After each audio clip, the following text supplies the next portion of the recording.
Bonjour à tous et bienvenue sur un nouveau podcast de la chaîne Token Talkers.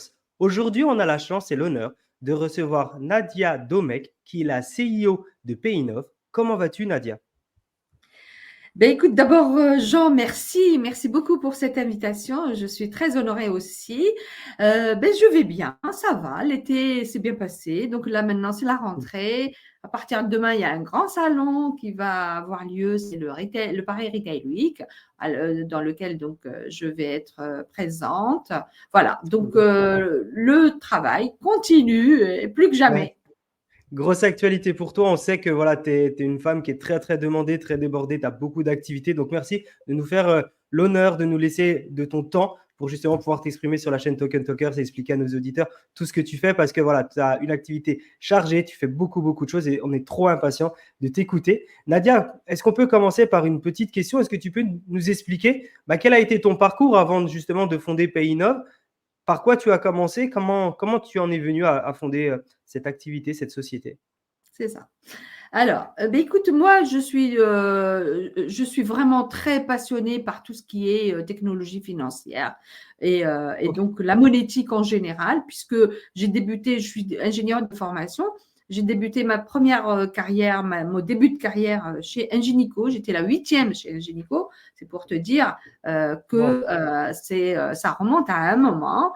Ingenico, donc leader mondial aujourd'hui des terminaux, les terminaux de paiement électronique et connu mondialement. Et c'est là où j'ai débuté ma carrière parce que j'ai découvert cette activité qui s'appelle la monétique, qui sont en fait les moyens de paiement qui nous incombent à tous, puisque quand on veut acheter n'importe quoi, il faut payer. Et si tu payes, c'est toi, tu payes en carte bancaire, soit tu payes en espèces, soit en chèque, soit maintenant, bientôt, avec la crypto. Voilà. Donc, Crypto. c'est ça vraiment mon parcours de début. Et après, j'ai fait le GIE carte bancaire,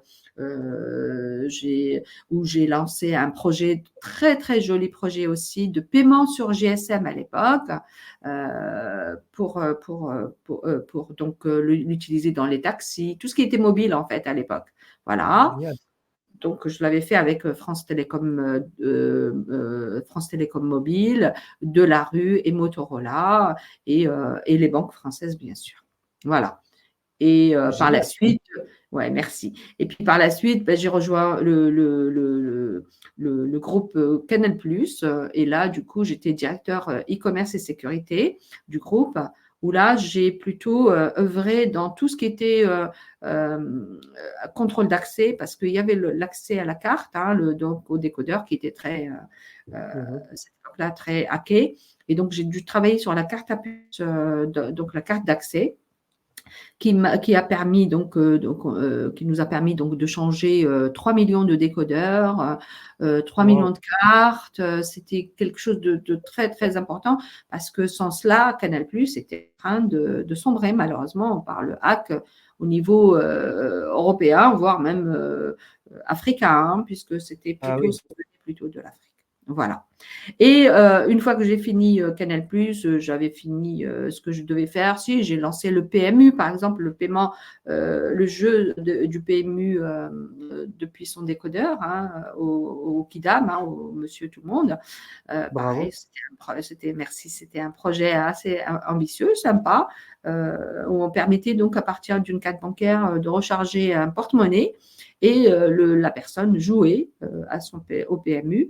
Et une fois qu'elle avait fini, et ben, elle rechargeait, etc. C'était puisque l'administration interdisait bien sûr qu'on joue directement avec sa carte bancaire. Voilà.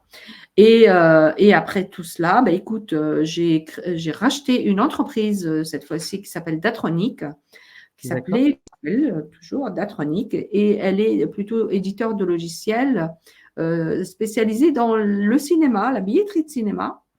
Et notamment, j'avais comme client UGC, j'avais comme client euh, des grands de l'exploitation française, et voire même Navarre, puisqu'on a installé aussi un cinéma à Abidjan, par exemple, un Wow. cinéma, ouais, ouais, un multiplex, très très joli multiplex à Abidjan. Et aussi sur à l'île Maurice, où on a équipé 3 multi-sites de cinéma en billetterie. Donc, en fait, c'était logiciel de billetterie et de confiserie. Hein. Donc, comme ça, quand tu rentres dans le cinéma, sur les bornes, sur les caisses, tu peux acheter ton billet. Et à la confiserie, tu pouvais acheter tes pop-corn, tes bonbons, tes boissons, etc. Voilà, ça c'est donc Génial. dans la billetterie de cinéma. On était aussi dans la restauration collective. On équipait donc les centres de vacances d'EDF, par exemple, pareil, en logiciel de gestion de la restauration collective. Hein, c'est-à-dire, tu rechargeais à l'époque, depuis ces et encore, c'est toujours vrai d'ailleurs, soit tu as les cartes Sodexo, enfin les cartes de tickets restaurants, hein, Sodexo, soit les Edenred, etc. Soit par exemple EDF avait sa propre carte qui permettait à ses salariés de la recharger avec une carte bancaire et elle devient donc une espèce de token, hein, donc de porte-monnaie, et ça te permettait, quand tu arrivais dans un restaurant d'entreprise, Dépenser. de dépenser. Et si jamais tu n'en avais pas assez, tu rechargeais ta carte bancaire, etc.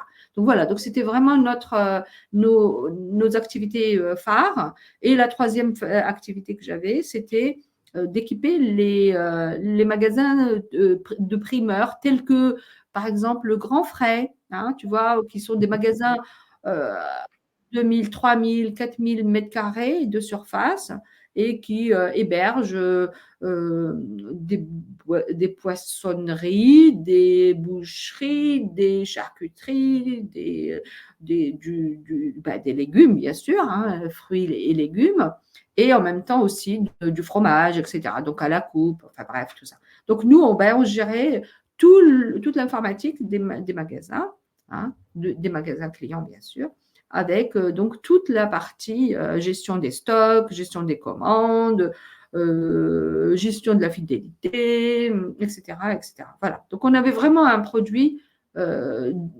logiciel qui répondait à toutes ces demandes. Et on était agréé, bien sûr, par le CNC pour la billetterie de cinéma, le CNC, le Centre national de cinématographie, où là, du coup, tu étais obligé, puisque il y a quand même ce qu'on appelle la TSA, qui est une taxe spéciale pour le cinéma, etc. Donc, il fallait être vraiment agréé pour pouvoir se faire. Et pour les magasins, eh ben, pareil, il fallait être agréé par Bercy pour toute la problématique de TVA qui a été demandée à partir de 2016, etc. Voilà. Donc ça, c'était donc une intermède, je dirais, un intermède de rachat d'entreprise. Donc je l'ai acheté, je l'ai développé et je l'ai revendu. Donc je l'ai acheté en 2008 et je l'ai revendu en 2019, fin 2019, à un groupe qui voulait donc se développer parce que les agréments sont importants hein, dans ces métiers-là, parce que on a quand même mis du temps, de l'argent. Donc, les gens, les entreprises qui rachètent, comme ça, elles sont Ils récupèrent ça. et récupèrent ça. Voilà. Mhm. Donc, j'avais vendu donc en 2019, et puis je me suis dit, qu'est-ce qui reste encore à faire dans le milieu du paiement? Et j'ai découvert la crypto. Malheureusement, je ne l'ai pas découvert très tôt. Hein. J'avais mon fils qui minait, et il ne m'avait pas dit. Hein. Il était à l'école, il était au lycée. Il avait même fait un site de streaming. Ok. Ah oui, un site de streaming de films où il se faisait payer en Bitcoin. Et là, on est en 2013, 2014, il devait avoir 13 ans, tu vois, genre comme ça. Incroyable. Voilà. Ah oui, et malheureusement, j'ai pas su, j'étais tellement sous l'eau avec le rachat, le développement, etc. Donc, j'ai pas fait attention, tout simplement. J'ai pas fait attention. Donc, écoute, il n'est jamais trop tard pour bien faire. Donc, j'ai découvert ce milieu et j'ai dit, tiens, Aujourd'hui, il y a beaucoup de gens qui en ont plein les poches de crypto et certainement, ils veulent le dépenser, cet argent-là, ils veulent le dépenser dans le quotidien, dans nos magasins, chez nos commerçants, etc. Et pourquoi je ne fais pas une solution qui leur permettra justement à ces gens d'aller dépenser cet argent chez les commerçants? Comme ça, les commerçants reçoivent des nouveaux clients, changent je dirais, de paradigme puisqu'ils accepteront de la crypto, voire ils accepteront aussi de l'euro puisque je leur fais aussi l'échange en euros dans le commerçant. Donc voilà, comme ça, tout le monde a gagné. Ceux qui en ont, ils peuvent aller le dépenser dans les magasins et sur les sites marchands, etc. Et puis, ben, pour ceux et pour les commerçants, ils gagnent des nouveaux clients. Ils sont complètement hype dans les mouvances de crypto, etc., Web3. Et donc, du coup, ça leur fait une nouvelle activité ou en tout cas, comment dire, une nouvelle façon de… l'argent. Voilà, exactement. D'aider les clients. Et aider les clients, oui, tout à fait. C'est génial. C'est Exactement. génial. Et donc, Voilà. du coup, ta vision derrière. Alors, déjà, bravo pour ton formidable parcours. Incroyable. Merci. Je dirais que tu as eu 1000 vies. Franchement, bravo pour tout ce que tu as fait. C'est assez incroyable. Merci. Du coup, si on peut aller un peu plus dans la vision derrière Paynov, c'est vraiment de pouvoir faciliter aussi bien les clients détenteurs de crypto que les commerçants voulant proposer un nouveau système de paiement, de pouvoir encaisser de l'argent. Et donc, du coup, les principales missions de l'entreprise, est-ce que tu peux nous les dire? Écoute, la principale activité, en tout cas, ou idée et vision, c'est de démocratiser la crypto dans notre quotidien. Aujourd'hui, c'était un gros mot de parler de crypto. Là, aujourd'hui, sur BFM, sur les journaux, etc., ça y est, la crypto est devenue, quand tu vois la réserve américaine, la Bank of America, qui a plus de 5% de son stock, de sa trésorerie en Bitcoin, ça veut dire quand même quelque chose. Là, Trump est en train de dire que s'il arrive, c'est le Bitcoin, etc. Donc, la crypto aujourd'hui, malgré tout, même si on met tous les bâtons, ou en tout cas, si on essaye de faire, surtout en Europe, parce que c'est l'Europe qui est… malheureusement, elle est très conservatrice en termes de crypto, parce que d'ailleurs, je ne comprends même pas, c'est pas, a priori pour moi, la crypto, c'est un autre moyen de paiement, c'est un autre moyen de paiement et une autre monnaie, en fait, tout simplement. C'est une monnaie qui va rester, qui est parallèle au système d'aujourd'hui. Quand tu vois aujourd'hui tous les systèmes de monnaie locale qui existent dans le monde, même ici en Europe et même en France. Il y a des mairies qui se mettent à émettre des monnaies locales pour pouvoir permettre aux petits commerçants du bourg de pouvoir être payés, etc. Donc, franchement, la crypto, pour moi, et aujourd'hui, attends, il y a quand même plus de 12% de Français qui en ont. Qui détiennent. C'est fou, de la crypto, alors qu'il y a à peine 6% qui ont des actions. C'est pour te dire qu'il y a plus de détenteurs de crypto que d'actionnaires de grosses sociétés en bourse. Et oui, tout à fait. Pourquoi? Parce que peut-être que c'est un nouveau métier, une nouvelle façon de voir les choses, mais non, parce qu'il y a dedans… c'est aussi un investissement. C'est un vrai investissement. Le monde entier, c'est pas juste la France, c'est pas juste l'Amérique, c'est le monde entier qui en parle. Il y a aujourd'hui plus de 500 millions de wallets sur le marché mondial. C'est énorme. C'est énorme. Allez, si on est 4 milliards ou 5 milliards, je ne sais plus combien on est exactement, ben, ça commence à compter. Ça Ouais, commence à totalement. compter. Eh oui. Donc, c'est pour ça. Et il faut donner le temps au temps parce que la crypto est devenue aujourd'hui, c'est un moyen de. Moi, je la considère comme un moyen de paiement, mais aujourd'hui, c'est un investissement, certes, hein. Mais c'est génial ça, Nadia, tout ce que tu fais. Franchement, c'est la folie. Bravo encore une fois, Nadia, pour tout ce que tu fais. C'est quand même formidable. Moi, la première question qui me vient à l'esprit, c'est comment tu fais pour expliquer aux commerçants, on sait que des fois, ils sont un peu réfractaires à la nouveauté, au système de paiement, et aussi qu'il y a beaucoup de commerçants qui veulent recevoir du cash, qui veulent éviter la traçabilité. Enfin voilà, je pense que tu connais le sujet largement plus que moi. Comment tu fais pour leur expliquer que justement les cryptos, c'est quelque chose de très intéressant pour eux, qu'il y a des avantages et comment tu fais pour les convaincre?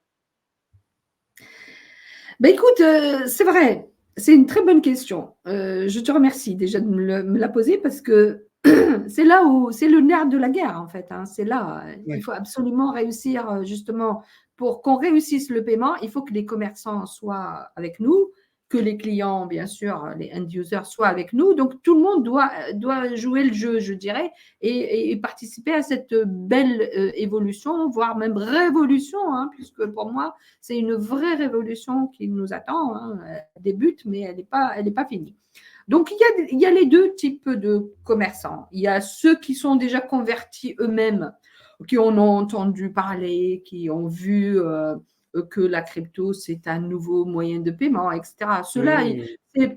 je dirais, alors, soit ils viennent d'eux-mêmes, parce qu'ils ont entendu et Pierre, Paul et Jacques, soit tout simplement, nous, une fois qu'on les a approchés, qu'est-ce qu'ils vont nous dire? Ah oui, moi je vais tenter, pourquoi pas, c'est quelque chose que je voudrais essayer. Justement, moi je veux que mon magasin ou mon restaurant ou mon site devienne une référence et je serai le premier. Tu sais, par exemple, j'ai eu un premier client qui était un coiffeur. Il voulait Oh, absolument être le premier coiffeur et premier artisan en France à accepter de la crypto. Donc, il génial. fait tout un tapage, on l'a ouvert, c'était un 28, un 28 juin, donc pas l'année dernière, mais juste l'année d'avant, non, 2023.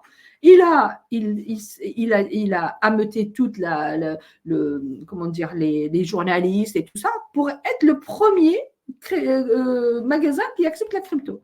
Et je t'assure que le jour J, il avait mis donc sur sa devanture et tout ça. Ici, on prend la crypto. Il a fait Oh, tout trop un, cool. ouais, tout un truc assez sympa. Et il y avait des jeunes qui rentraient dans son magasin et lui ont dit: ah bon, vous prenez la crypto?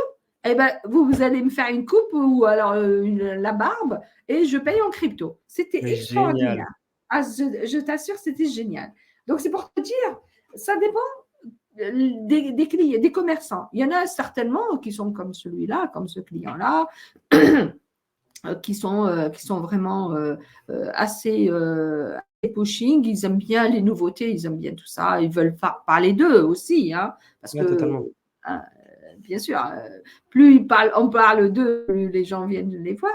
Et puis, tu as justement les autres qui sont réfractaires. Pourquoi? Parce que tout simplement, ils entendent des vertes et des pas mûres sur la crypto. Oui, mais voilà, c'est pour le dark web, c'est pour les Blanchiment d'argent, financement du le terrorisme. voilà, toutes ces choses-là. Et puis la presse en rajoute, et puis nos amis, tous rajoutent une petite couche, ce qui fait que ils ont peur.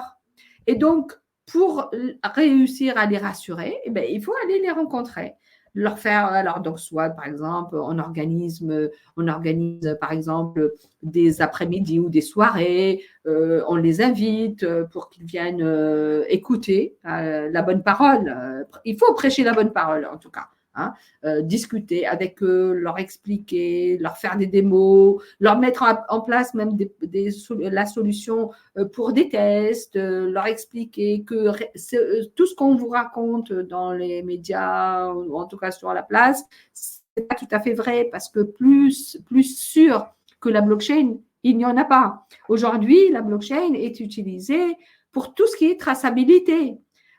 Chez LVMH, aujourd'hui, les sacs Vuitton, les chaussures de Louboutin, etc., sont aujourd'hui sérialisés et gérés par la blockchain pour être sûr qu'il n'y a pas de trafic de choses. Donc, la blockchain, c'est une vraie technologie d'abord d'aujourd'hui. Elle a existé, mais on n'en a pas parlé de la sorte. Et puis surtout, c'est une vraie technologie de demain. Hein. Donc, à partir de là, on leur explique, bien sûr, un client qui se présente dans votre magasin, eh bien, il est passé par le forfaiting, du liveness, etc. Il a donné sa carte d'identité, il s'est enregistré proprement, comme dans une banque. Donc, il n'y a aucune raison pour qu'on doute. Et puis l'argent qu'il a acheté, ben aujourd'hui, surtout aujourd'hui, peut-être que dans les années avant de 2015, 2016, c'était un petit peu plus souple, on pouvait acheter avec des montants assez importants. Mais en tout cas, on achetait quoi? On achetait à partir de sa carte bancaire. La carte bancaire était déjà un élément déjà sérieux, donc on ne pouvait pas acheter comme ça de la crypto de n'importe quelle manière. Donc en fait, on explique aux commerçants que l'argent qui arrive, et en plus, nous, dans notre solution, chez Paynov Labs, c'est que ce qu'on fait, c'est que nous, si le commerçant nous demande, par exemple, de vérifier à l'euro près d'où vient la genèse de la transaction, on est capable de remonter avec, on travaille avec des partenaires du métier qui analysent en temps réel les transactions donc, du client. Donc, en fait, on sait que c'est de l'argent qui est propre. Et puis, le moindre soupçon, nous, on est capable de remonter ça à Tracfin. Donc, en fait, on leur explique tout ça. On leur dit, voilà, c'est comment dire, c'est d'une manière tellement transparente qu'ils n'ont aucun doute sur la question. Et que quand ils reçoivent 100 euros, c'est 100 euros. Ou un bitcoin, c'est un bitcoin. C'est pas ni moins ni plus. Bien sûr, si c'est de la crypto classique, c'est-à-dire bitcoin et compagnie, bien sûr, c'est soumis à la volatilité de la transaction, du cours, hein, comme une action. Hein, on achète une action le matin, l'après-midi, elle est moins, elle est plus. Voilà, c'est la vie.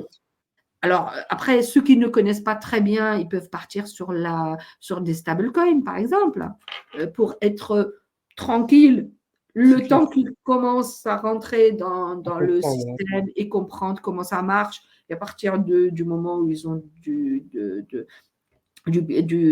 stablecoin, ils peuvent racheter du bitcoin, l'ether, etc. Ou tout simplement, ils n'ont pas vraiment envie de rentrer dans ces discussions-là. Et notamment, on a eu des grands de la place qui, eux, voulaient absolument, oui, d'accord, ils acceptent les cryptos, mais par contre, eux, leur DAF, hein, la direction financière, leur demande d'avoir que de l'euro. Donc, vous débrouillez, mais je veux de l'euro. Ben, on a fait donc la conversion. Ce qui fait que ce type de clients, ils reçoivent quoi? Ils reçoivent de l'euro. Ça veut dire que par contre, ils permettent à des clients qui ont de la crypto de venir quand même acheter chez eux.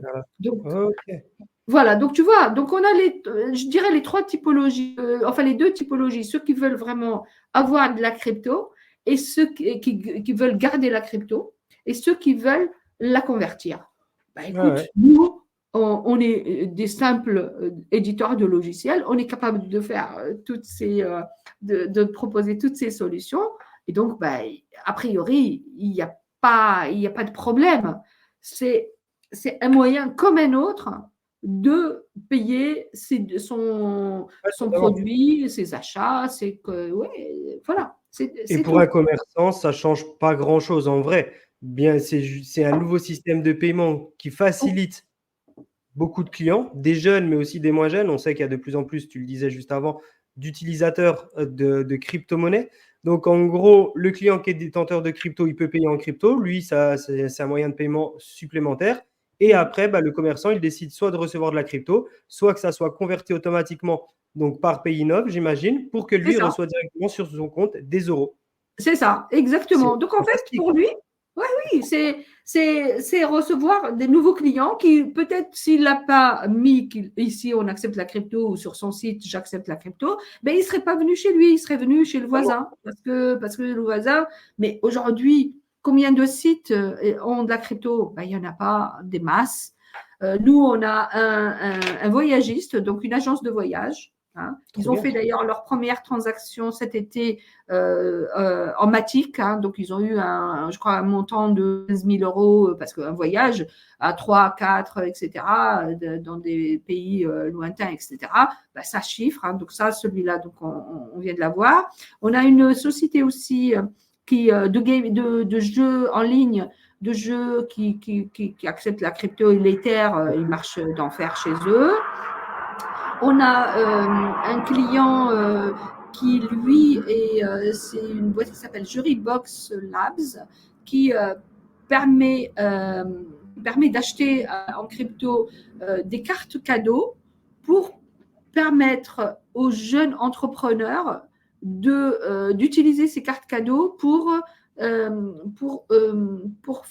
procéder aux formalités, pour payer les formalités techniques, administratives et tout, pour monter une entreprise, hein, donc des startups.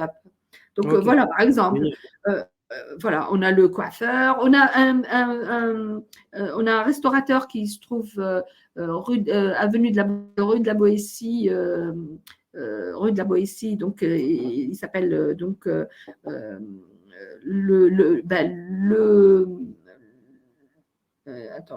le quoi déjà? Enfin, il est sur notre site. Hein, si vous voulez aller revoir tout ça, il y a notre site. Hein, c'est payinov.io.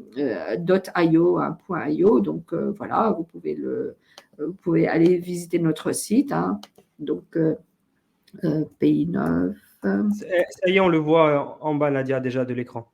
Ah oui, voilà, exactement. Voilà. Donc du coup, merci, exactement. Donc du coup, si tu veux, c'est très simple parce que on a mis vraiment, je dirais, en démocratisant, on l'a utilisé d'une manière très simple.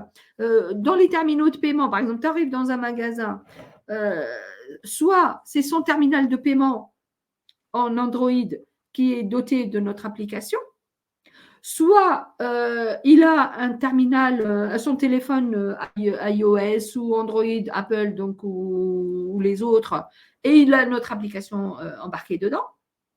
Sur notre site, sur le site du commerçant, que ce soit du PrestaShop ou du WooCommerce ou même des API maison, on leur met à disposition un plugin, ce qui fait que tous se retrouvent avec je dirais, la même application simplissime. En fait, tout simplement, tu achètes un pull à 100 euros. Le commerçant te demande comment voulez-vous payer. Je veux payer en crypto. Dans ce cas-là, le commerçant va générer donc un QR code pour la crypto que lui. Par contre, c'est le commerçant qui décide, bien sûr. Nous, on donne la main vraiment au commerçant pour qu'il devienne libre. Parce qu'aujourd'hui, quand tu rentres dans un magasin, il te dit, ben, moi, je ne prends pas la carte bancaire, ou alors moi, je ne prends pas le chèque, ou alors, ben, c'est lui qui décide de tout compte fait. Donc, nous, on lui donne la main encore une fois, on le rend libre. Et du coup, une fois ils se sont mis d'accord entre eux, il appuie sur le je valide, un QR code est généré, le client avec son wallet scanne le QR code, valide. Alors nous, on vérifie quand même qu'il a de l'argent, que c'est la bonne blockchain et que tout va bien. Et une fois que tout va bien, on a trois points qu'on rend vert si tout va bien. Et à partir de là, il valide la transaction, c'est-à-dire il la signe. Lui, il est débité aussitôt de son wallet et le commerçant est crédité aussitôt sur son wallet s'il a décidé de prendre la crypto comment dire, en direct. En Parce direct, qu'on ok. on lui a créé aussi un wallet avec un Kawaii, etc., chez nos partenaires. Et Super. une fois que son wallet est crédité, s'il souhaite le convertir en euros, eh bien, on lui a créé aussi un compte bancaire interne à notre, puisque nous travaillons avec un VASP européen, donc l'argent, l'euro est converti aussitôt sur son compte wallet, son compte en ligne, d'accord. C'est un compte avec lequel il pourra disposer d'une carte bancaire, il pourra disposer d'un IBAN, FR, etc. Donc tout est simple. Et s'il souhaite par contre son argent de ce wallet-là, je dirais, cet euro-là, il veut le sortir et l'envoyer à la BNP ou la Société Générale ou l'autre, ben, dans ce cas-là, ça se fait, mais à la vitesse de la banque, c'est-à-dire demain ou après-demain, et avec une petite commission sympa aussi qu'il faut donc prévoir. Voilà. Tant que ça reste en local, il n'y a pas de commission hein, et tout est en clair. On peut prendre sa carte bancaire, aller payer ses fournisseurs, prendre son chéquier, aller payer ses fournisseurs, etc. Donc voilà, donc on a vraiment facilité la vie à un commerçant qui souhaite se doter de crypto. Mais c'est formidable. Au niveau des cryptos, on sait qu'il y en a énormément. Est-ce que à l'avance, c'est toi qui définis le nombre de cryptos que vous acceptez? Est-ce que c'est le client qui le définit? Est-ce que si je suis justement, donc quand j'ai client commerçant, si je suis le client du commerçant, est-ce que je peux payer dans n'importe quelle crypto-monnaie? Comment ça se passe? J'imagine que c'est limité. Alors, on s'est limité, mais on est ouvert, bien sûr. Nous, on s'est limité, je dirais, aux 10 premières cryptos du marché. Hein. D'accord. En dehors du Bitcoin, puisque le Bitcoin, il est différemment jugé hein, par la communauté. Hein. Aujourd'hui, le Lightning fait que. Parce qu'on est dans un magasin. Un magasin, on se doit la rapidité de transaction. Donc aujourd'hui, le Bitcoin en l'état avec la blockchain Bitcoin, c'est lent. Hein, c'est lent le temps de réponse, hein, donc le temps de validation d'une transaction. Donc le Lightning est en train d'arriver. C'est vrai qu'il fait ravage actuellement, c'est très bien. Et dès que c'est stabilisé, nous on l'intègre. Mais par contre, tous les clients qu'on a aujourd'hui, d'abord, c'est eux qui décident quelle crypto et donc quelle blockchain. De toute façon, nous, on est EVM, ça s'appelle EVM compatible, c'est-à-dire on accepte toutes les blockchains qui sont sous Ethereum, mais aussi on accepte Solana, on accepte… et quand un commerçant nous dit ben, je veux telle autre, telle chose, enfin telle blockchain ou telle crypto, ben, on lui développe parce qu'on sait faire ça aussi, puisque c'est notre métier. Voilà. Okay. Donc, on a développé à peu près les 10 premières qui sont les plus utilisées. Hein. Je dirais que c'est 90% du marché, c'est celles qu'on a mises. Après, le reste, ben, au coup par coup, on est capable d'intervenir aussitôt. On a un système aujourd'hui, on a donc les applications qui sont embarquées dans les terminaux, dans les iPhones, etc.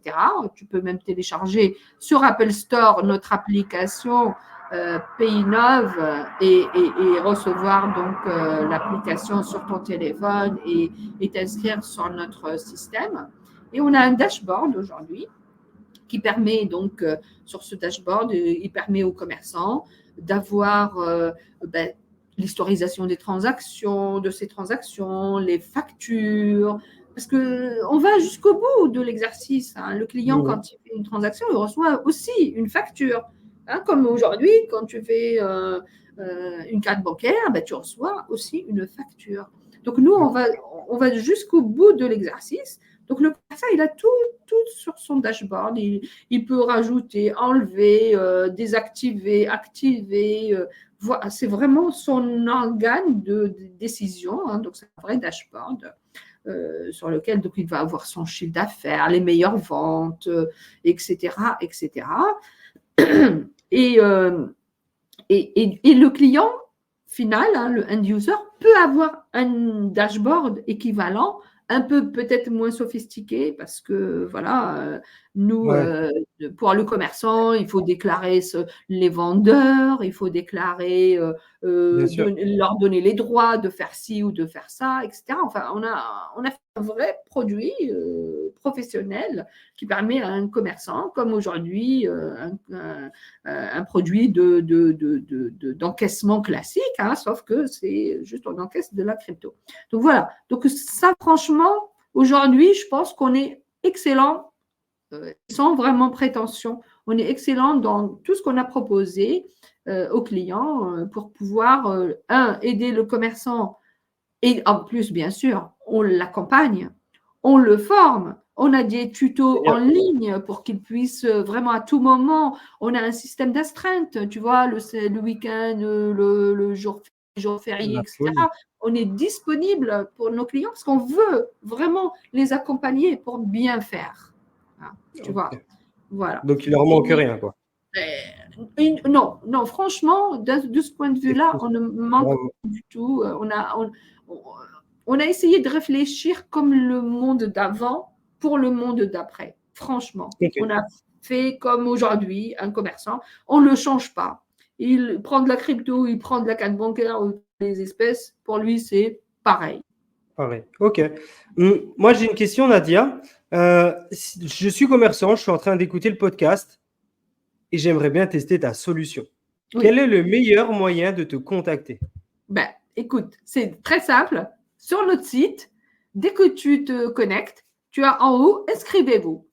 Et moi, je reçois mes techniciens, les développeurs reçoivent donc la notification comme quoi il sait, parce qu'on va lui demander son IBAN, son SIRET, pardon, son nom, son mail, un minimum, hein, un minimum dans un premier temps. Parce qu'après, on passera au KYB une fois qu'il a testé pendant un certain temps et tout ça. Mais dans un premier temps, il suffit qu'il aille sur notre site et il s'inscrit. Et c'est simple, comme bonjour. Eh bien, super. Pour les personnes qui nous écoutent, vous avez le lien du site internet de Nadia dans la description. Donc, pour ceux qui regardent le format vidéo, on l'a mis en description plusieurs fois sur la vidéo. Mais ceux qui écoutent le format podcast, vous l'avez également dans la description. N'hésitez pas à cliquer pour aller regarder ce que fait Nadia. C'est formidable. C'est un travail incroyable. Moi, j'ai une question, Nadia. Actuellement, on sait qu'il y a encore des défis dans l'écosystème Web3. C'est encore un monde qui évolue, qui grandit. Toi, dans le système de paiement, donc système de paiement crypto, quels sont les principaux défis que tu rencontres actuellement? S'il y en a. Quel type, par exemple, de défis dont tu parles? Justement, la question, c'est est-ce qu'il y a des défis dans le système de paiement? On sait que dans l'écosystème Web3 en général, on dit que ce qui freine encore actuellement, c'est la confiance qui empêche l'adoption, même si on l'a dit qu'il y a plus de propriétaires de crypto, de détenteurs de crypto que d'actions. Mais il y a encore des gens qui se disent crypto égale scam, égale arnaque, etc., santé. Et donc, du coup, la question, c'est actuellement, toi, dans le système de paiement, que ça soit, alors j'imagine au niveau des clients, des commerçants, il n'y a pas beaucoup de freins parce que c'est déjà des détenteurs de crypto. Donc, ils ne vont pas aller acheter de la crypto exprès pour aller payer le coiffeur. Non. Cependant, pour les commerçants, quels sont les principaux défis que tu rencontres, toi, quand tu dois travailler avec eux? C'est quoi, le manque de connaissances, le manque de confiance? Ah oui, la formation, c'est primordial, je pense. Oui, c'est le premier, la première question. D'abord, ils ne connaissent pas. Ils ne connaissent pas. Et donc, comme ils ne connaissent pas, on a peur la conduite de changement, elle existe partout dans ce petit monde. De toutes les façons, tout ce qui ne vient pas de la banque. Des banques, ouais. Eh bien, c'est pas. Voilà. Donc, on essaye d'expliquer que tout ce qui a été fait, c'est comme si c'était une banque. Pourquoi? Parce que celui qui détient de la crypto, aujourd'hui. Il a un wallet. Ce wallet-là, il n'est pas tombé du ciel. Il a dû présenter d'abord. Il y a une réglementation aujourd'hui européenne, hein, je ne comprends rien. En France même, on a une réglementation qui est tombée quand même fin 2019, qui aujourd'hui, si vous faites des plus-values, ben, vous payez des impôts dessus, 30%, comme si vous vendiez vos actions. Donc aujourd'hui, c'est considéré comme de la monnaie. Hein. Et d'ailleurs, je rajoute que c'est une monnaie, le Bitcoin est une monnaie. Pourquoi? Parce que le Salvador l'a élu comme monnaie nationale. Donc, dès lors qu'une monnaie est reconnue au niveau d'un pays, elle devient monnaie de fait. Donc, le Bitcoin est une monnaie sans discussion là, parce que voilà, il y a un pays qui l'a déjà. Alors, le reste, c'est en train de venir. Regardez les ETF. Aujourd'hui, les ETF français, comment dire, en Bitcoin, c'est sorti il n'y a pas si longtemps. Les ETF en ETH, donc avec Ether, c'est sorti aussi. Donc, ça y est, et on est en train de penser à Solana et on est en train de penser aux autres. Donc, c'est fini. Ça, c'est devenu une monnaie. Maintenant, une monnaie, ben, oui, elle a besoin de confiance. Je te dis, aujourd'hui, quand tu va créer un compte sur un site une plateforme d'achat et de vente de crypto. Ben, on va te demander la même chose qu'on te demande dans une banque. Hein. On va te demander tous les documents qu'il faut, ton visage, ta carte d'identité, ton passeport, etc. Donc aujourd'hui, d'ailleurs, c'est très dur, hein, et ils étudient pendant 2 jours pour te répondre oui, non, etc. Donc, honnêtement, c'est plus on ne peut plus avancer ce type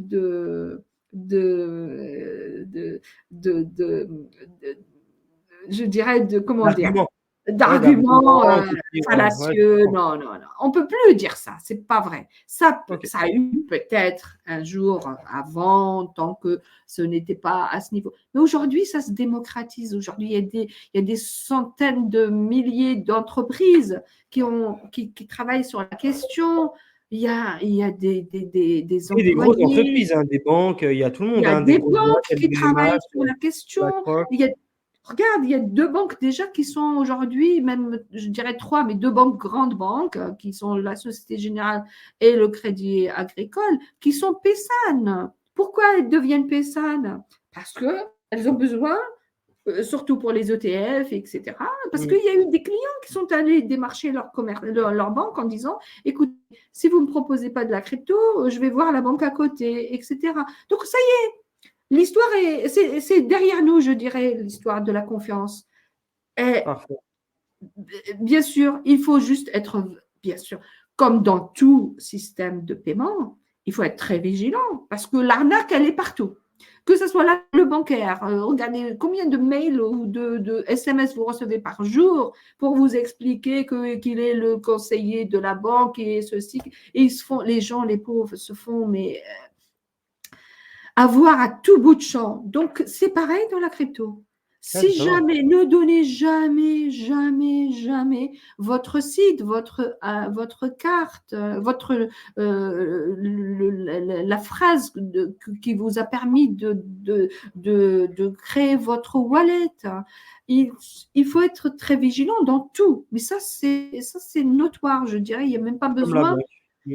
Comme la banque, comme tout, votre porte-monnaie, quand vous le laissez quelque part, votre vrai porte-monnaie avec des sous dedans, si vous le laissez quelque part, ben, celui qui passe, il n'a pas de nom, et même s'il a le nom, mais il le prend, il s'en va, hein, il ne va pas chercher midi 14 heures. Donc en fait, on est dans une vraie vie, un vrai monde où il faut faire attention, comme avant et comme après. Il faut faire attention, tout simplement. Donc, franchement, la confiance, pour moi, la confiance de la blockchain, c'est même aujourd'hui, c'est la meilleure des confiances qu'on peut avoir parce que c'est infalsifiable, immuable, c'est tout ce que vous voulez. C'est vraiment des choses vous écrivez une transaction dans la crypto, dans la blockchain, elle est jusqu'à la fin du temps, jusqu'au temps à l'éternité numérique, en fait. Hein.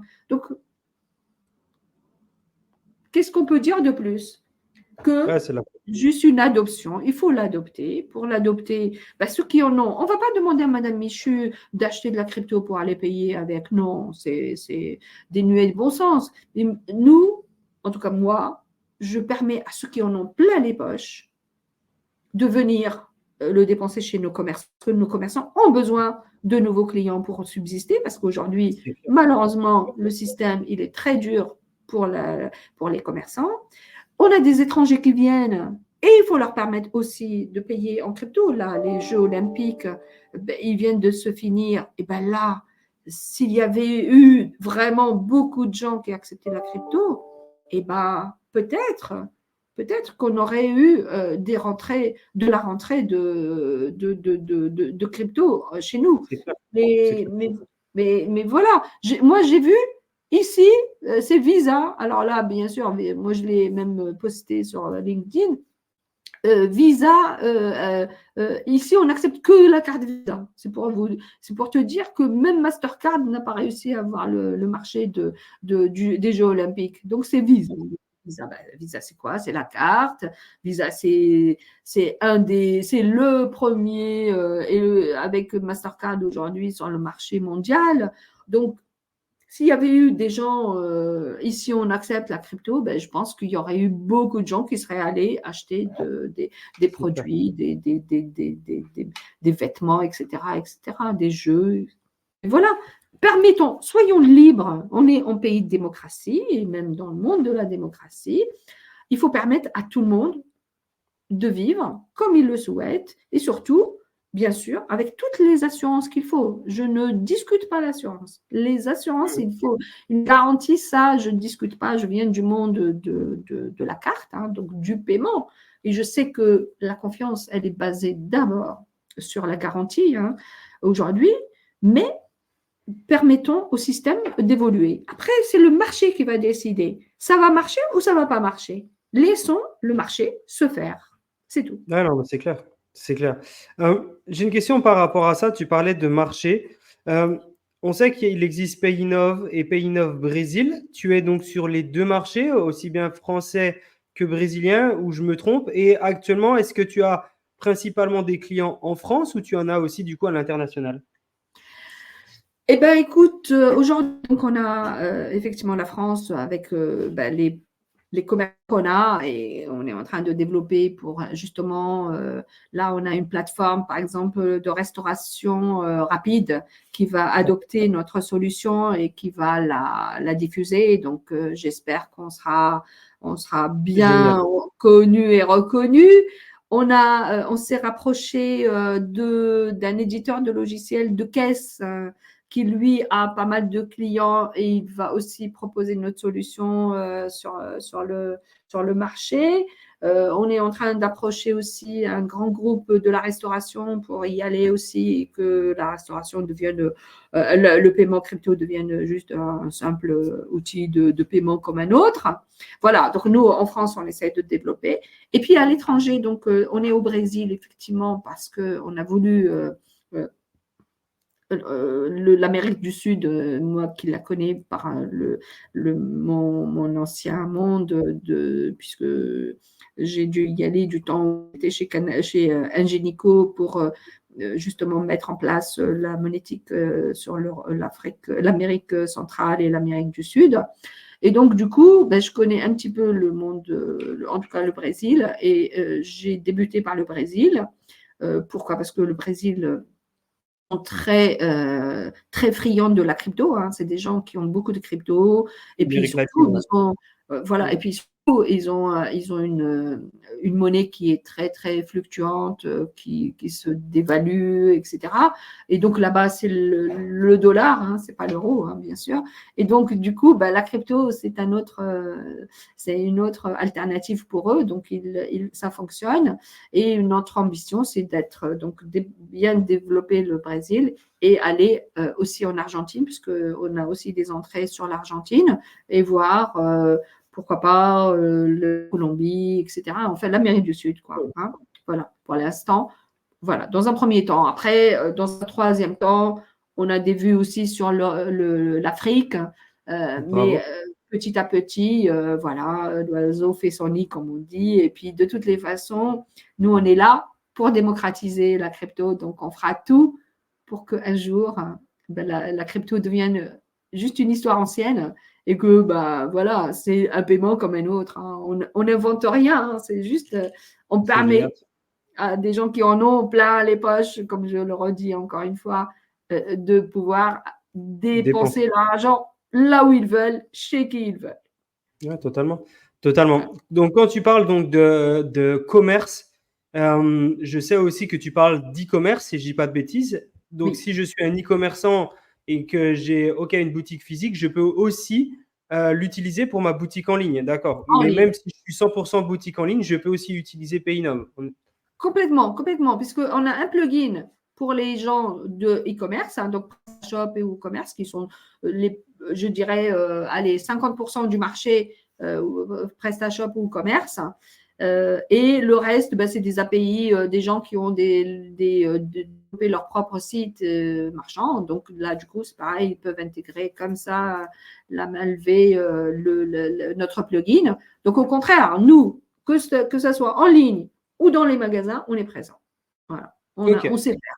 Voilà. C'est très Ok. simple, mais c'est une petite formation, un accompagnement, et puis la chose est faite. Hein. C'est Trop vraiment, on cool. n'invente rien. On ne fait qu'utiliser ce qui existe dans le marché, c'est-à-dire les plugins. Ben, on a développé notre plugin. Les terminaux de paiement, ben, on s'est adapté dessus. On a une APK aujourd'hui pour les Android. On a une Apple Store. Sur Apple Store, on a une application Apple pour pouvoir aller sur dans les terminaux, donc sur les téléphones Apple, etc. Donc voilà, aujourd'hui, Et on est prêt à y ouais, aller. carrément. Même plus que prêt. Ça fait combien de temps maintenant que Paynov existe? Ben, depuis 3 ans. Depuis 3 ans. Waouh! Ouais, Ouais, donc en 3 ans, depuis tu as 3 ans. fait énormément de choses. Bravo, bravo à toi. Merci. Et l'idée, elle est venue, je te pose la question comme ça n'a peut-être rien à voir, mais est-ce qu'elle est venue à la sortie du Covid ou de choses comme ça? Est-ce qu'on a beaucoup de gens qui sont lancés dans les cryptos et qui ont lancé leur activité sortie du Covid, surtout il y a 3 ans, ou ça n'a pas forcément eu d'incidence pour toi? Ben écoute, moi, c'était parti du fait que j'avais vendu donc ma première enfin, mon entreprise et je me suis dit, qu'est-ce qu'il reste encore à faire? Et Faut que je m'occupe. ouais, c'est juste ça, de dire, mais qu'est-ce D'accord. qui reste encore à faire dans le paiement? J'ai vécu tous les moyens de paiement. Hein. Moi, j'étais chez Bah oui. Ingenico, j'ai travaillé sur l'ensemble, les cartes privatives, les cartes bancaires, les cartes internationales, les JCB, les Amex, les Diners et tout ça, les cartes Accor, les cartes Edel, les cartes ceci, les cartes ceci. Donc, en fait, j'ai travaillé sur toutes ces choses-là. Donc, je me suis dit, qu'est-ce qui reste encore? Et j'ai découvert la crypto, j'ai dit, mais encore un autre moyen de paiement, Ouais, comme, totalement. euh, Je comme, comprends. comme les cartes, comme les tickets restaurants, comme tout ça. C'est vraiment un moyen comme un autre. Et en plus, il est sécure, plus sécure que n'importe lequel. Bah oui. Moi j'ai travaillé sur les cartes à piste hein, au départ. Hein, c'était les cartes à piste hein, avec encodé le numéro de carte, etc. Donc la sécurité, elle était encore. Et j'ai vécu la carte à puce qui est arrivée, j'ai vécu tout ça, si tu veux. Donc, pour moi, c'est juste une continuité Des moyens de paiement, une évolution des moyens de paiement qui te permet justement de proposer quelque chose de nouveau aux commerçants voilà, et que les commerçants puissent l'accepter aussi. c'est ça. Et là, il y a un vrai bullet point derrière, c'est que en fait, il y a énormément justement de commerçants qui voient cette innovation financière de paiement arriver, mais qui ne savent pas comment le faire. Et toi, tu arrives et tu dis, écoutez, ben les gars, si vous êtes largués, il n'y a aucun problème, c'est normal, c'est un nouveau écosystème. Moi, je suis dans le système de paiement depuis longtemps, dans la crypto aussi. Donc, du coup, moi, j'ai allié les deux. Je vous explique comment faire pour l'accepter. Là, c'est vraiment smart. Actuellement, au niveau de, justement, bah, quand on se lance, on a besoin d'un maximum de partenaires, de prestataires. Actuellement, et même de clients, actuellement, est-ce que de manière non Surtout. confidentielle, hein, est-ce que tu as déjà des partenaires qui sont peut-être visibles sur ton site internet ou des partenaires que sur lequel on peut connaître les noms? Ben, écoute, je me suis appuyée sur tous ceux qui savent faire quelque chose. Parce que Bien. je ne détiens pas la vérité. Moi, tout ce que je sais faire, c'est de permettre à un client de venir payer dans un commerce. Donc, Parfait. le client, il a été déjà lui-même, avant d'avoir son wallet, il a été déjà vérifié par tous les prestataires du marché aujourd'hui, quel que soit leur nom, hein, Synapse et compagnie. Donc, c'est des spécialistes. Ils ont vérifié. Nous, on les utilise aussi pour, si jamais un commerçant, je t'ai dit, nous demande au premier euro de vérifier, etc., on est capable en temps réel de nous connecter sur nos partenaires, avec nos partenaires, pour pouvoir vérifier la véracité du wallet et donc la transaction et donc d'où vient l'argent, etc. D'un point de vue, d'un point de vue, pareil, j'en ai pas parlé, mais il faut que j'en parle aussi. D'un point de vue, par exemple, ceux qui vont recevoir de l'euro. Cela, Ouais. pas de discussion, l'argent a été déjà converti, il n'y a rien à faire, ça rentre dans il va payer, le commerçant va payer sa TVA, comme à l'habitude, et l'argent est sur son compte, BNP ou pas BNP, enfin compte bancaire, je veux dire. Donc voilà. Après, ceux qui veulent avoir de la crypto, garder de la crypto, ou même garder en gros soit la crypto volatile, soit le stablecoin. Dans ce cas-là, nous, pareil, on s'appuie sur justement des partenaires qui savent gérer la partie comptabilité, parce que toute l'histoire, quand même, elle est en comptabilité. Hein. Il faut bien que le comptable reçoive l'argent du produit, le gère, fait payer la TVA, etc., etc. Donc ça aussi, on s'appuie sur des spécialistes. Hein. Alors, ils sont un peu sur notre site, mais c'est les spécialistes aujourd'hui du marché. Hein. Ils existent tous, ils savent faire, que ce soit pour le client final, utilisateur ou pour le commerçant, ils savent faire. Et nous, on génère un fichier, on appelle FEC, c'est-à-dire un fichier d'écriture comptable qui est directement ingéré ou digéré, comme on veut, dans la comptabilité du commerçant, chez son comptable, et l'affaire est close. Donc, en fait, on s'appuie sur à chaque fois qu'il y a le cours, par exemple, on va chercher sur CoinGecko le meilleur cours et on fait la moyenne du cours pour voir le meilleur prix, etc. Donc, en fait, nous, on est un pont entre tout ce petit monde et on met en musique chacun des spécialistes. Si c'est un spécialiste de la sécurité, on va faire appel à lui pendant une transaction. Si c'est pour une conversion, voilà, ça s'appuie aussi, etc. Donc en fait, honnêtement, je dirais, c'est pas qu'on fait rien, mais en tout cas, on a mis tout ce qu'il faut, point par point. On a fait une continuité du bon, Du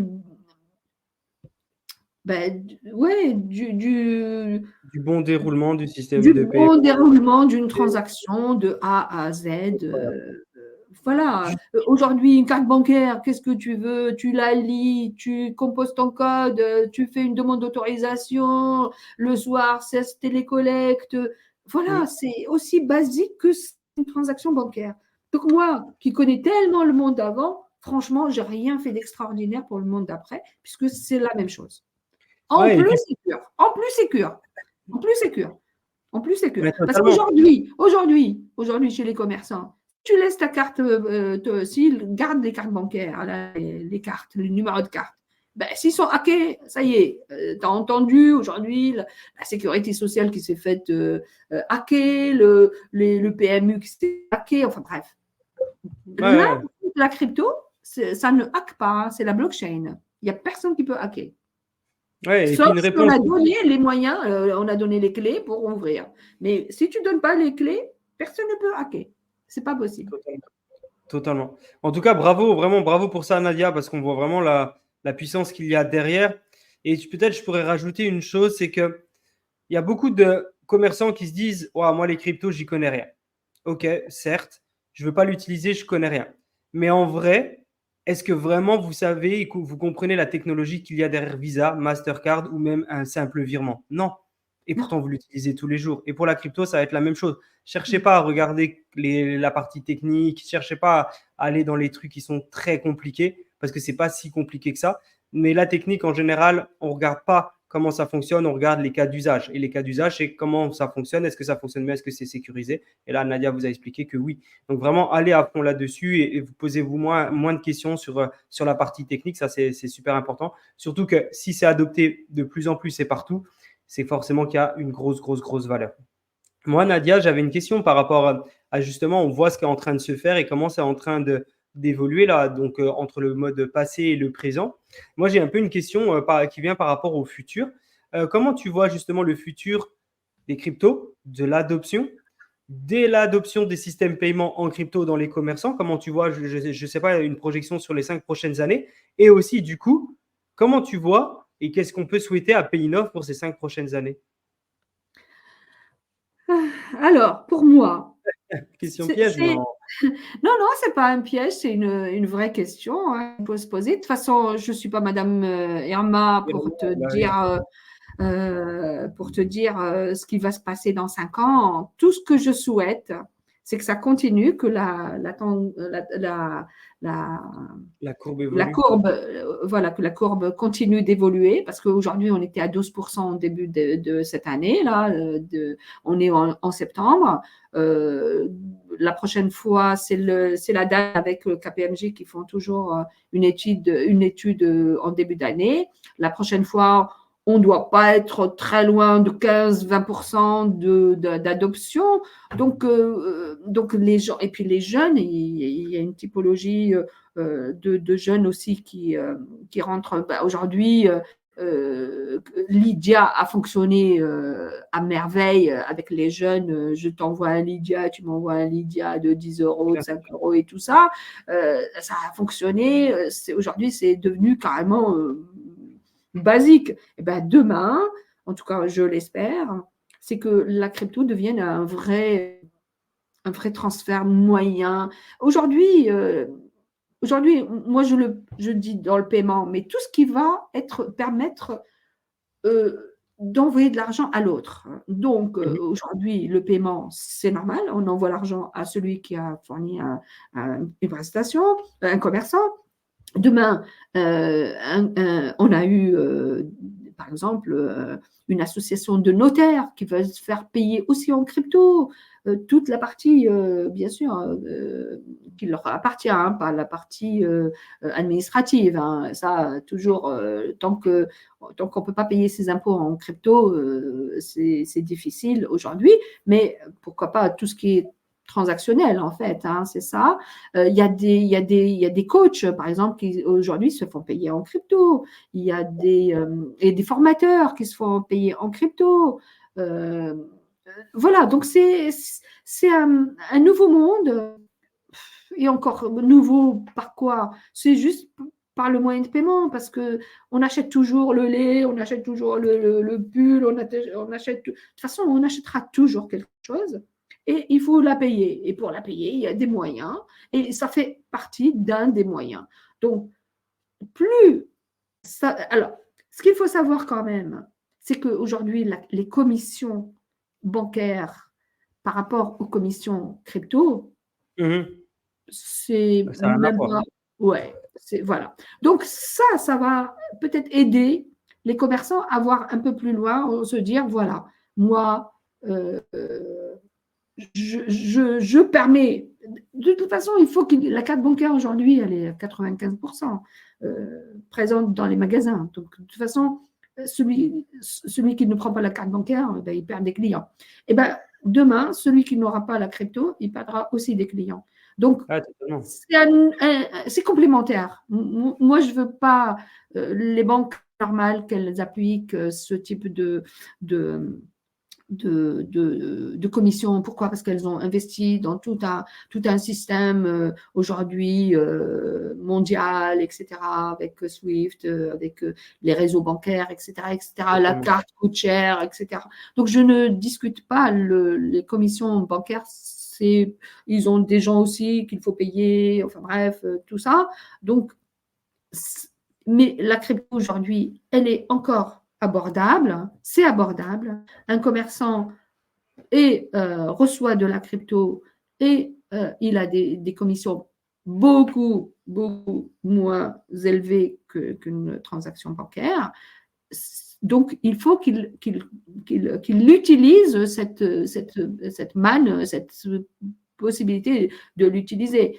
Voilà. Donc, c'est ça ce que je veux dire pour l'avenir, pour les 5 ans. Pour moi, ça ne peut que croître. Ça ne pourra que croître. Pourquoi? Parce que l'être humain, il est comme ça. Il aime bien se développer dans des choses. Et puis c'est un argument. Aujourd'hui, si on est en euros, dès qu'on est aux États-Unis, c'est du dollar. Il faut convertir. Et si je suis en Chine, je convertis. Là, la crypto, j'envoie de l'argent de là en Afrique du Sud. Non seulement il arrive dans les secondes ou les minutes, mais en plus, c'est une monnaie mondiale. Ce n'est pas une monnaie nationale, c'est mondial. Voilà. Donc, j'envoie du Bitcoin à n'importe qui, il le convertit dans la monnaie de son pays quand il veut ou pas, sauf s'il a des commerçants qui acceptent la crypto en question.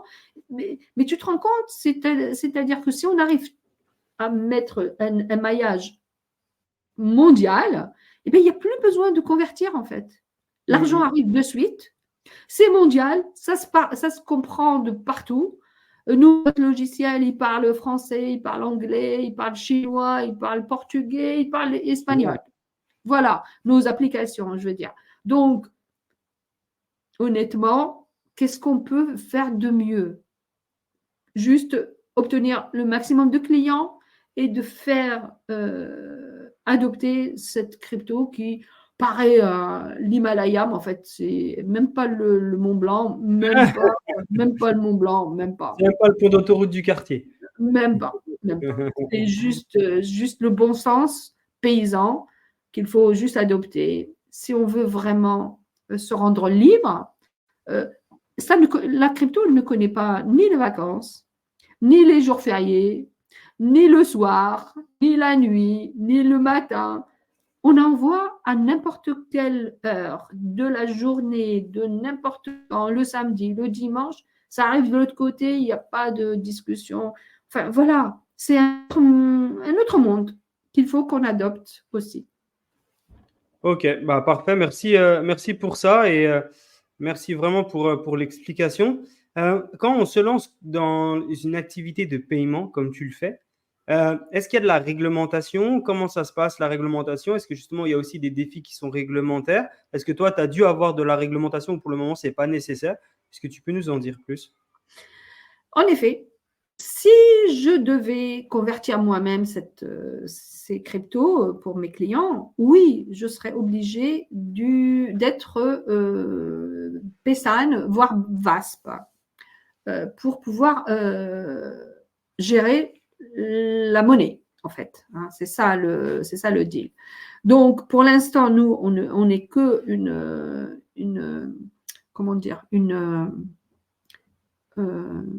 un pont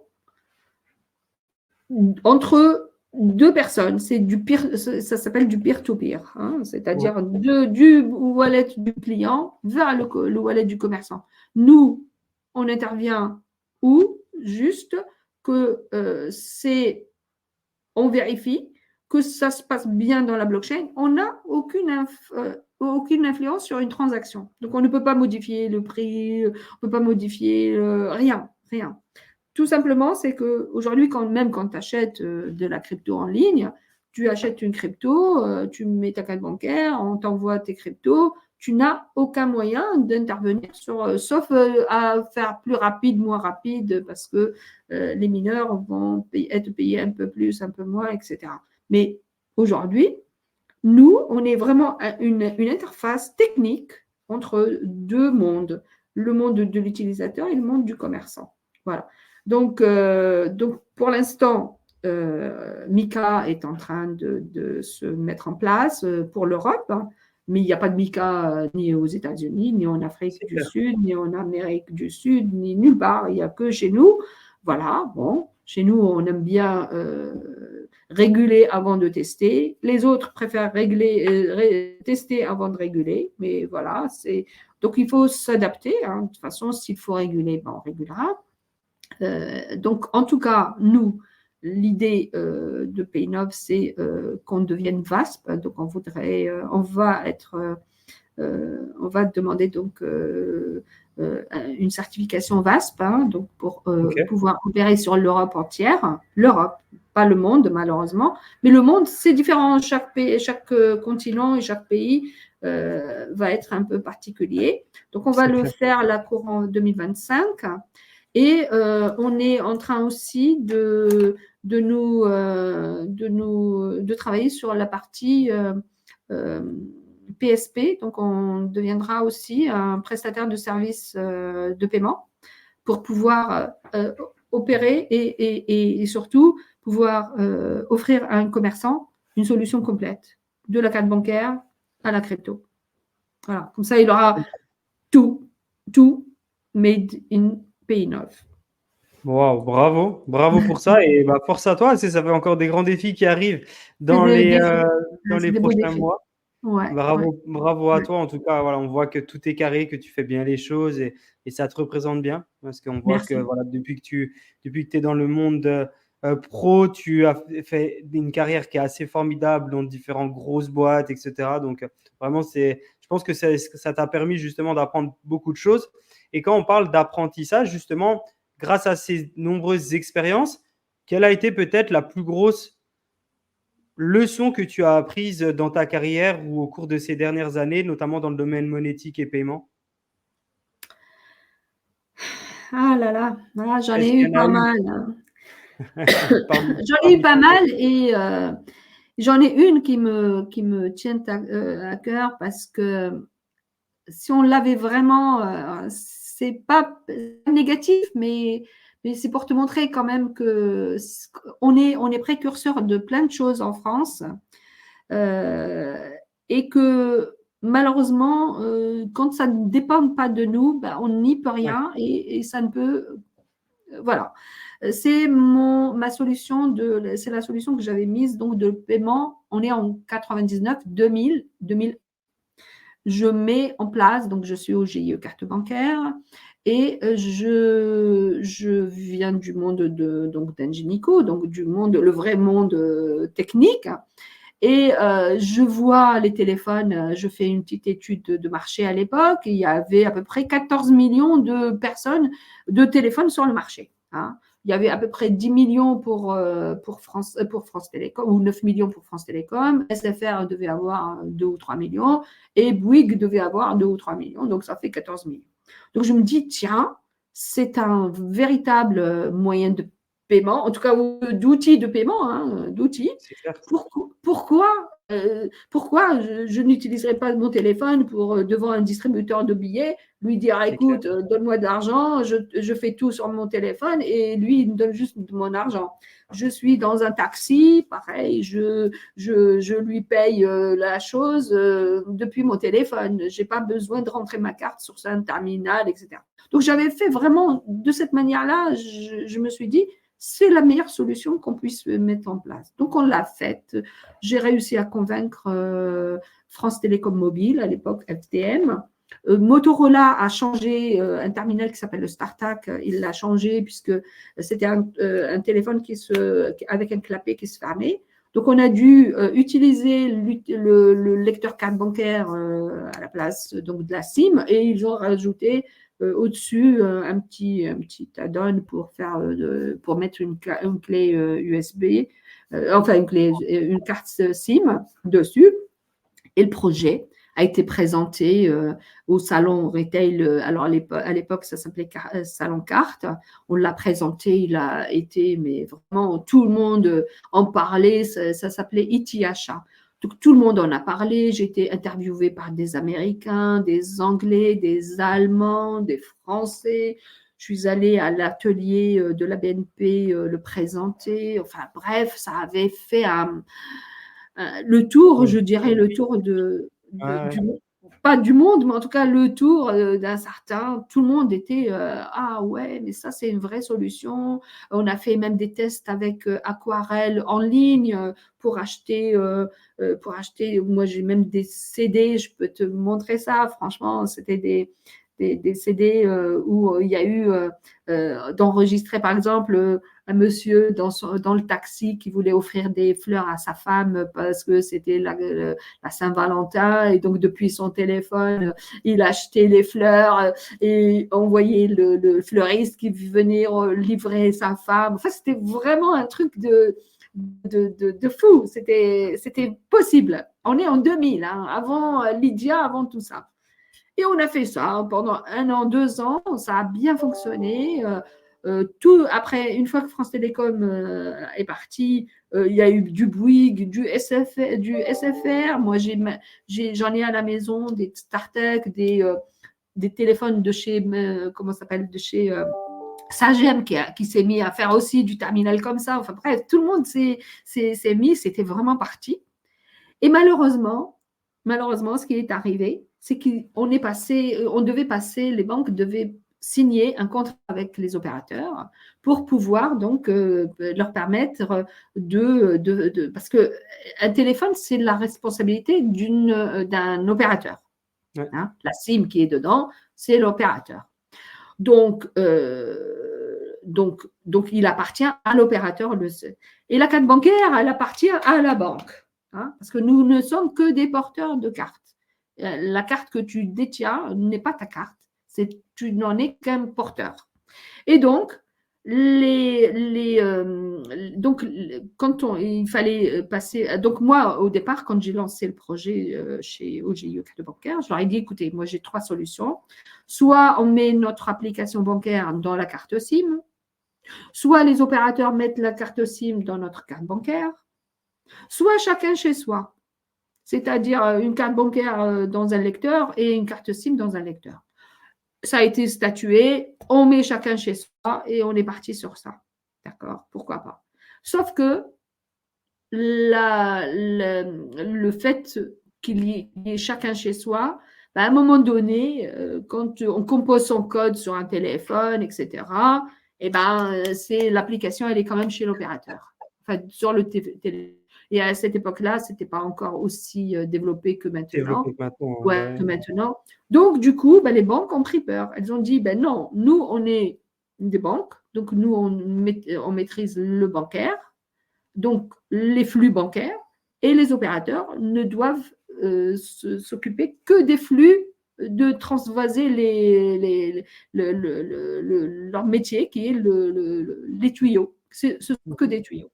Et donc, elles ont arrêté, elles n'ont pas signé le contrat qui devait faire marcher ce type.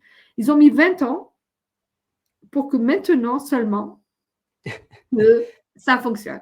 Que tu as entendu parler de Paylib, tu as entendu parler de tout. C'est dommage. C'est fou. Parce le temps perdu comme ça, parfois. Un temps perdu. Il a fallu que les GAFAM arrivent, que tu payes avec PayPal et que tu payes avec Pay machin. C'est triste. Donc, je me dis, il ne faut pas que la crypto, on la rate dans les mêmes conditions. Parce que si on fait la même chose que ce qu'on a fait pour le téléphone mobile, on sera encore has-been et on se fera encore coiffer comme d'habitude.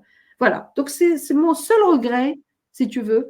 Mais sinon, tout ce que j'ai fait, c'était génial. Tout ce que j'ai réussi à faire on a été mettre la monétique en Afrique. J'ai fait tous les pays d'Afrique, que ce soit le Gabon, Sénégal, Cameroun, Côte d'Ivoire et tout ça. On était les premiers, Ingenico était le premier à installer un magasin qui s'appelle, au Gabon, dans une ville qui s'appelle Libreville. Le magasin s'appelait Mbolo. Franchement, on était les premiers à installer tous nos terminaux dans un magasin, un supermarché, hein, où les gens venaient avec les cartes bancaires. À l'époque, c'était aussi le début de la carte bancaire. Wow.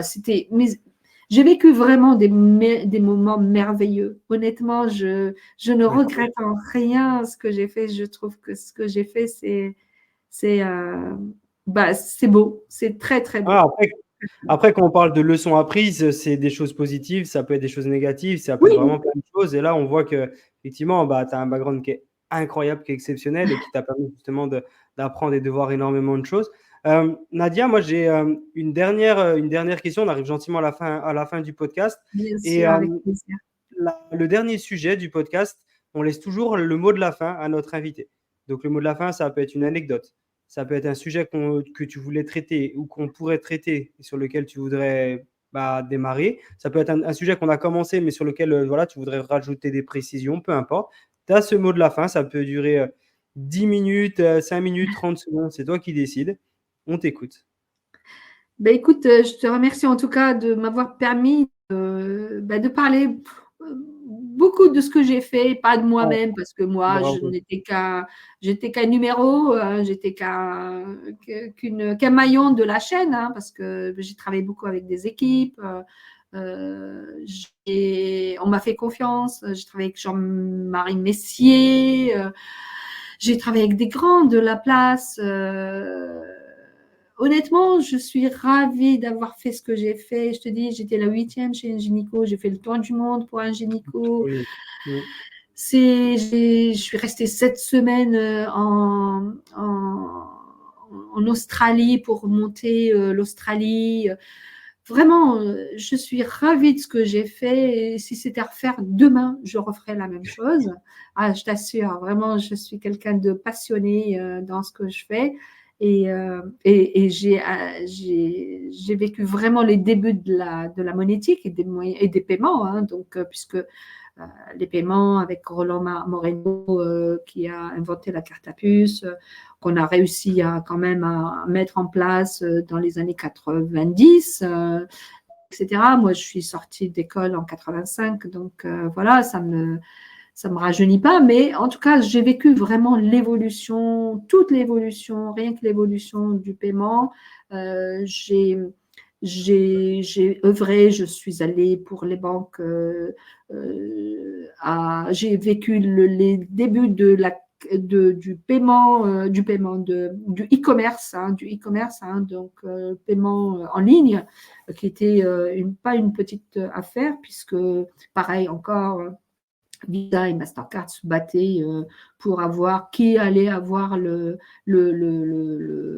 meilleur, la meilleure solution. Donc, c'était C7 qui est le Chip Secure Electronic Transaction, ou Visa avec son SET qui est justement Secure Electronic Transaction. Donc, c'était des nouveaux process ou de procédés du paiement en ligne pour sécuriser, etc. etc. Donc, je suis allée aux États-Unis, j'ai battu pareil, disons, je me suis battue pareil à la Commission européenne pour le GIE carte bancaire, puisque à l'époque, ce n'était pas aussi développé que maintenant, le fait que la carte à puce devait être une révolution partout. D'ailleurs, une fois qu'en 96, le brevet de Moreno est tombé puisqu'il a eu 20 ans en 96, et aussitôt Visa nous a dit mais c'est inventé here. Donc ils avaient le syndrome, on appelle ça le syndrome du NIH. Donc tout ce qui n'était pas au départ inventé chez eux, ils n'en voulaient pas. Et puis une fois qu'il est tombé, tiens, c'est bizarre. On a eu les premiers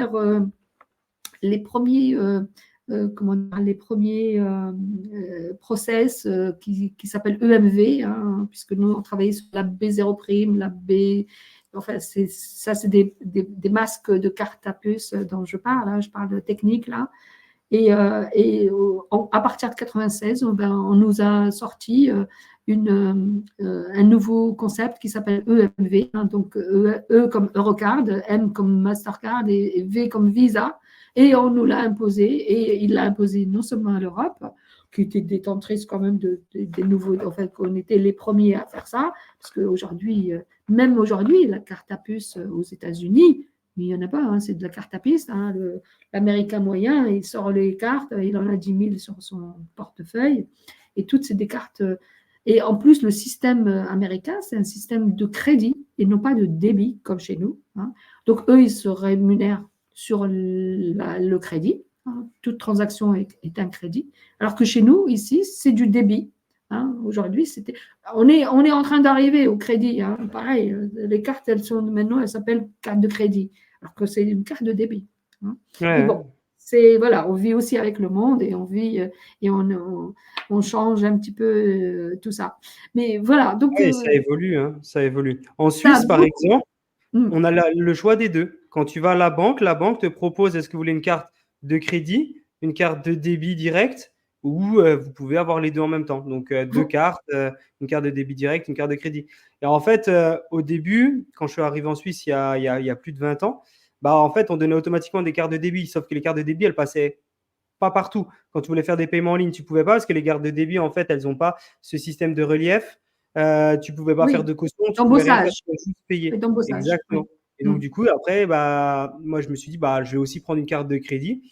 Du coup, je me suis dit, comme ça, je pourrais payer en ligne. Mais je me rendais compte qu'en fait, quand je payais, ça sortait pas de mon compte. Et à la fin du mois, je recevais une facture et je devais payer la facture de ce que j'ai fait, un peu comme fonctionne Amex, etc. C'est ça, fou, hein. c'est ça. Oui, c'est ça. Ben oui, mais débit différé, en fait, c'est du débit différé, c'est-à-dire c'est un crédit et qu'on te met bien sûr un taux de crédit, etc., etc. Non, mais honnêtement, si tu veux, j'ai tellement vécu l'évolution du paiement depuis sa genèse jusqu'à maintenant. Donc, ce qui est en train d'arriver, ce n'est que les améliorations, l'utilisation au quotidien. Voilà, on va vers le bon sens. On va vers le bon sens puisque ben, c'est notre quotidien. La carte, c'est vrai, est devenue un produit inévitable. Hein. Aujourd'hui, elle n'est plus même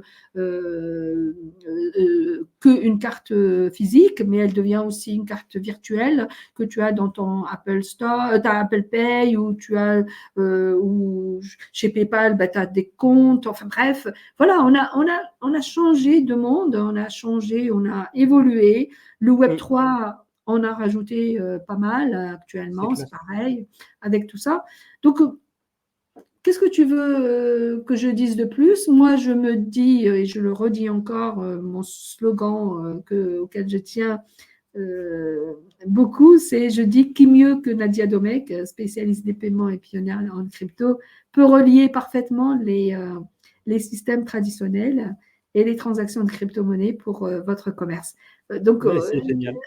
Je suis partie sur le slogan de Renault qui dit qui mieux que Renault peut entretenir réparer votre Renault, entretenir votre Renault. Ben, je me dis, honnêtement, si on m'écoutait, enfin, si j'arrivais au moins à être une petite brique dans cet édifice, bah, c'est tout le bonheur qu'on se souhaite, en tout cas que je souhaite à la crypto, parce que je suis sûre que ça va devenir mais vraiment une histoire ancienne et que tout le monde dise ah bon, ben, on parle de crypto, mais en fait, c'est quoi la crypto? C'est rien.